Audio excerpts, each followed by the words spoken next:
Dito ang aming bukid. Dito nakalagay yung isa kong tahian. Yan yung tahian, oh. Pag ginawa dito kasi bukid to.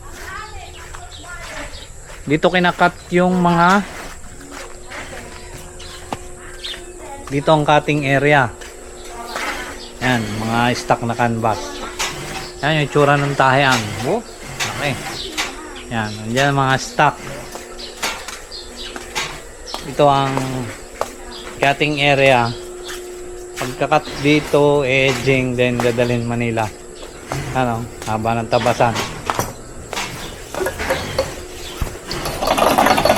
Ano, o yan o, tip sa mga ano, maganda pag may ganitong ikutan. Ang mga stock. Ay. Bali dito talaga kinakat yung mga tela.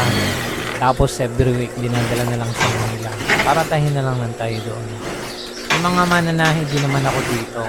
Andito pati yung mga stock or backup na makina. Yung mga time kasi na marami nagbebenta ng mura na makina.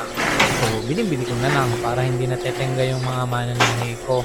Para pag may problema yung makina nila, kung maaari, palit agad para hindi mataas yung downtime. Hindi masyadong maapektuhan yung production at saka syempre yung kita nila, mahalaga sa kanila yun.